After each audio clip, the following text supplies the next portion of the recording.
Hello students, welcome to the अग्निज online classes. और आज की क्लास में हम आगे बढ़ाएंगे क्लास 12th अकाउंटिंग का chapter cash flow statements. So students, आज हम शुरू करने वाले हैं calculation of cash flow from investing activities. अभी तक हमने ऑपरेटिंग एक्टिविटीज़ के बारे में सारी चीज़ें पढ़ ली हैं स्टूडेंट्स, और काफ़ी क्वेश्चंस भी करके देख लिए हैं। कुछ और भी तरीके के क्वेश्चंस हैं जिसमें अलग से अकाउंट्स बनते हैं स्टूडेंट्स, वो हम बाद में ही करेंगे, क्योंकि अभी हम बेस लेवल का पहले ख़त्म कर लें, उसके बाद चीज़ें ऐड करने में ज़्यादा टाइम नहीं लगेगा। तो यहाँ पर आप देख सकते हैं इन्वेस्टिंग एक्टिविटीज़ में आपको कौन-कौन सी चीज़ें लेनी है, और उसका टेबल भी आज की क्लास में हम करने वाले हैं। तो बड़े ध्यान से समझिएगा स्टूडेंट्स। सो सबसे पहले लिखा है, it is ascertained by analysing the changes in fixed assets and long term investments in the beginning and at the end of the year. तो आपको पता ही है स्टूडेंट्स कि इन्वेस्टिंग एक्टिविटीज़ सिर्फ वही एक्टिविटीज़ होती हैं जब हमारी एसेट्स या तो बढ़ती है या कम होती है, और fixed assets basically long term, है ना? क्योंकि शॉर्ट टर्म्स एसेट्स जो भी होती हैं स्टूडेंट्स, वो आ जाती है कैश एंड कैश इक्विवेलेंट्स में। तो उस पे ध्यान नहीं देना अभी हमको। हमको लॉन्ग टर्म इन्वेस्टमेंट्स पे ध्यान देना है और फिक्स्ड एसेट्स पे ध्यान देना है। ठीक है? तो जब भी इनके वजह से कैश फ्लो हुआ, तो कैश फ्लो होना बहुत ज़रूरी है, क्योंकि इन्वेस्टिंग एक्टिविटीज़ में सिर्फ़ और सिर्फ़ हम इसमें हम ऑपरेटिंग की तरह नहीं करेंगे कि नॉन कैश ट्रांज़ैक्शन भी रिकॉर्ड कर रहे हैं, ऐसा कुछ नहीं होगा स्टूडेंट्स। इसमें सिर्फ़ और सिर्फ़ कैश वाली ट्रांज़ैक्शन जो होगी ना, वो रिकॉर्ड होगी। इसीलिए आसान भी बन जाती है। ठीक है? आगे बढ़ेंगे स्टूडेंट्स, और याद रखिएगा beginning and and of the year, ये आपको पता ही होगा, क्योंकि हमने ऑपरेटिंग एक्टिविटी में सीखा है कि आपको 2 बैलेंस शीट्स दी होती हैं, और उसमें आपको एक ओपनिंग बैलेंस शीट और एक क्लोजिंग बैलेंस शीट दी होती है।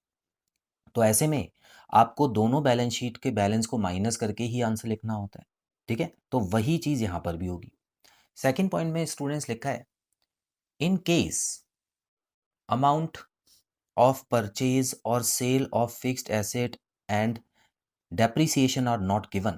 These amounts can be determined by preparing fixed assets account with available information. Students, कभी कभी ऐसा होता है कि कुछ चीज़ें आपको नहीं दी होती। आपको याद होगा स्टूडेंट्स, अगर आपने सभी वीडियोस अच्छे से देखी, तो एक क्वेश्चन हमने किया था जिसमें प्रोविजन फॉर टैक्स के 2 बैलेंस दिए हुए थे, एक ओपनिंग बैलेंस और क्लोजिंग बैलेंस। तो मैंने आपको बताया था कि ओपनिंग बैलेंस जो होता है स्टूडेंट्स, वो सारा का सारा टैक्स में चला जाता है। उसको टैक्स पेड लिखते हैं। भले ही क्वेश्चन में नहीं दिया हो, लेकिन आपको वो छुपी हुई चीज़ होती है, वो आपको करनी ही करनी है। और उसी तरह जब जो क्लोजिंग बैलेंस होता है, वो हमारा प्रोविजन फॉर टैक्स इस साल का होता है। तो ये चीज़ हमने उसमें करी थी। तो स्टूडेंट्स, यहाँ पर भी है ना, क्या होता है, कभी-कभी आपको कुछ चीज़ें छुपा के दी होती हैं, ठीक है? तो वो आपको ढूँढनी पड़ती हैं, और उसके लिए आपको स्पेशल अकाउंट्स बनाने पड़ते हैं वर्किंग नोट्स में, जिसके बारे में हम बाद में अच्छे से सीखेंगे। अब कौन-कौन सी ऐसी चीज़ें होती हैं जो आपको उसमें से ढूँढनी पड़ सकती हैं? अमाउंट ऑफ परचेज़ और सेल ऑफ फिक्स्ड एसेट्स। कभी-कभी आपको कितने में फिक्स्ड एसेट्स खरीदी गई हैं या कितने में बेची गई हैं, इसका अमाउंट नहीं दिया होता है। तो वो वहाँ से आपको उस अकाउंट से पता लग जाएगा, क्योंकि उस अकाउंट में जो बैलेंसिंग फिगर होता है, वही इनके आंसर्स होते हैं। उसी तरह डेप्रिसिएशन, डेप्रिसिएशन आपको अगर नहीं दिया है, तो वो भी वहाँ से आपको पता लग सकता है। ठीक है? तो इस तरह से स्टूडेंट्स आपको कुछ चीज़ें पता लगानी होती है। ये हम धीरे-धीरे करके सीखेंगे, लेकिन सबसे पहले आपको इन्वेस्टिंग एक्टिविटीज़ का जो फॉर्मेट है, वो पता होना चाहिए। तो आइए सीधा उसी पे चलते हैं। सो यहाँ पर आप यहाँ पे देख सकते हैं स्टूडेंट्स, इन्वेस्टिंग एक्टिविटीज़ का जो फॉर्मेट है, वो कुछ इस तरह से शुरू होता है। बड़े ही सिंपल फॉर्मेट है, 2 ही चीज़ों का ध्यान रखना है। जहाँ-जहाँ आपने पैसा इन्वेस्ट किया है, एक तो उनका, क्योंकि जब भी आप पैसा इन्वेस्ट करते हो, मतलब पैसा बाहर की तरफ जा रहा है, और आप या तो उधार दोगे किसी को, या आप शेयर्स में किसी कंपनी के इन्वेस्ट करोगे। ठीक है? तो बिल्कुल आपको एसेट के बारे में सोचना है, कभी भी फाइनेंस या लायबिलिटी के बारे में नहीं सोचना। ठीक है? चलिए, तो यहाँ पर आप देख सकते हैं cash flow from investing activities में जो चीज़ें ऐड होती हैं, मतलब कैश इनफ्लो क्या होता है, देखते हैं। Proceeds from sale of tangible और इनटेंजिबल फिक्स्ड एसेट्स। तो किसी भी तरह की फिक्स्ड एसेट्स है, अगर आप उसको बेचते हो, तो आपको पैसा मिलेगा।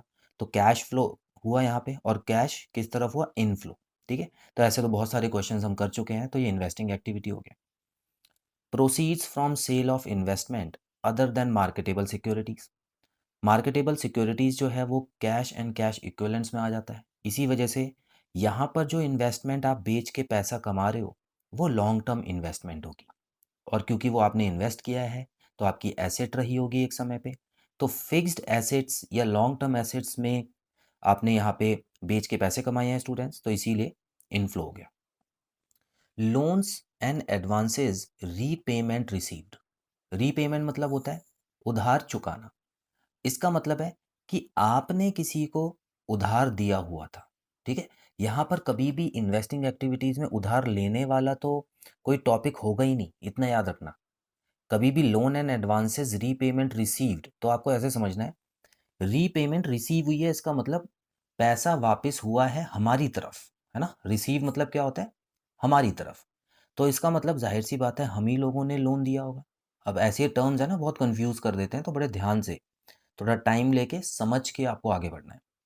चलिए, तो यहाँ पर हमने उधार दिया था, उसका पैसा हमको वापस मिल गया है, तो जाहिर सी बात है इन्वेस्ट किया था पैसा हमने, तो वो कैश इनफ्लो हो चुका है। Receipt of income from investment. अब देखिए स्टूडेंट्स, इन्वेस्टमेंट में कभी कभी इनकम भी आ जाती है ना। अब मान लेते हैं आपने 1 लाख रुपया इन्वेस्ट किया था और जिसके ऊपर इंटरेस्ट आपका बन गया 10,000 रुपये का, तो वो जो 10,000 रुपये है वो वाला पैसा भी आपको यहाँ पे शो करना है, क्योंकि आपका इन्वेस्टिंग एक्टिविटी के थ्रू जो है वो कैश आया है, तो इसी वजह से यहाँ पर वो ऐड होगा। तो मेन चीज़ें तो ऐड होंगी ही होंगी, जो मेन अमाउंट होंगे, मतलब इन्वेस्टमेंट वाले जितने भी अमाउंट हैं, अगर आप इन्वेस्टमेंट बेचते हो तो वो तो ऐड होगा ही होगा, लेकिन साथ में अगर उस पे कोई कमाई हुई है तो वो भी इसी में आएगा। गाय और बछड़े वाला याद कीजिए, मैंने आपको पहले ही बताया था। चलिए आगे बढ़ेंगे। Rent received from property. ठीक है, अब आपकी कोई प्रॉपर्टी है तो उस पे अगर आपको हेल्ड एज इन्वेस्टमेंट, ठीक है, तो उस पे अगर आपको कोई रेंट मिलता है स्टूडेंट्स, तो जाहिर सी बात है, देखिए आपने प्रॉपर्टी खरीद रखी है ना, तो वो इन्वेस्टमेंट हो गई, और उस पे जब आपको कोई रेंट मिलता है तो वो भी यहाँ पे आता है, ठीक है, फ़ायदा हुआ ना उस पे, तो उस प्रॉपर्टी से कहीं ना कहीं जो भी फ़ायदा होगा वो यहाँ पे ऐड होगा, तो इस वजह से कैश फ्लो आ गया। Interest received on debentures. तो डिबेंचर आपने किसी और कंपनी का खरीदा हुआ था, मतलब उस कंपनी पे पैसे लगाए थे, तो डिबेंचर से भी इंटरेस्ट रिसीव हुआ है स्टूडेंट्स, तो इन्वेस्टिंग एक्टिविटी है। और उसी तरह अगर आपने शेयर खरीदा हुआ है उस कंपनी का, तो ये भी इन्वेस्टिंग एक्टिविटी है, शेयर्स पे डिविडेंड आता है, ठीक है। तो बड़ी सिंपल तरीके से आपको मैंने क्या क्या ऐड होगा वो बता दिए।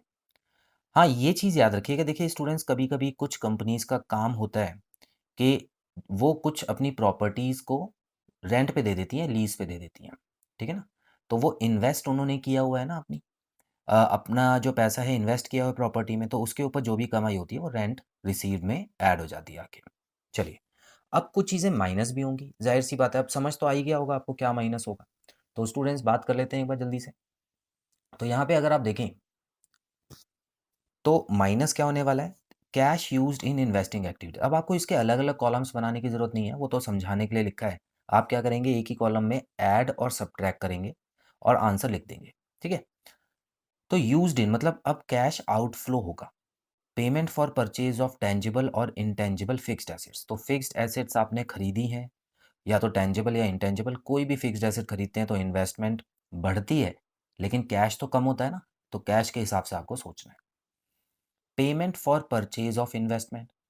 तो जब भी आप पेमेंट करें इन्वेस्टमेंट करने के लिए, लॉन्ग टर्म इन्वेस्टमेंट याद रखिएगा स्टूडेंट्स, ठीक है, कोई भी शॉर्ट टर्म की बात नहीं होगी यहाँ पे, तो उसके लिए आपको आउटफ्लो करना होगा कैश का, इसी वजह से ये माइनस हो जाता है। Loans and advances given. अब हमेशा लोन और एडवांसेस गिवन वाला ही केस आएगा इन्वेस्टिंग में, याद कीजिए, क्योंकि टेकन वाला तो फाइनेंसिंग में आ जाएगा, जो कि अभी हमने नहीं पढ़ा है, ठीक है। तो इन्वेस्टिंग में अलग ही रखिएगा उसको। तो यहाँ पर जो भी पैसा आप बाहर लोगों को देते हैं, थर्ड पार्टीज़ को देते हैं एज लोन एंड एडवांसेस, तो वो पैसा कैश आउटफ्लो बन के माइनस हो जाता है इन्वेस्टिंग एक्टिविटीज़ में। क्लियर है, सिंपल है। इसको ज़्यादा आप अपना यहाँ पर मेहनत मत कीजिएगा, अपना दिमाग मत लगाइएगा, ये बहुत ही सिंपल चीज़ है इन्वेस्टिंग एक्टिविटी में, बस इतना ही है, सीधा-सीधा। कुछ मुश्किल लगा? नहीं। हाँ, कुछ अकाउंट्स जब बनेंगे तो उसमें आपको डाउट हो सकता है, लेकिन वो भी जब हम पढ़ेंगे तो आपको अच्छे से क्लियर हो जाएगा। सबसे मुश्किल एक्टिविटी क्या बताई थी मैंने?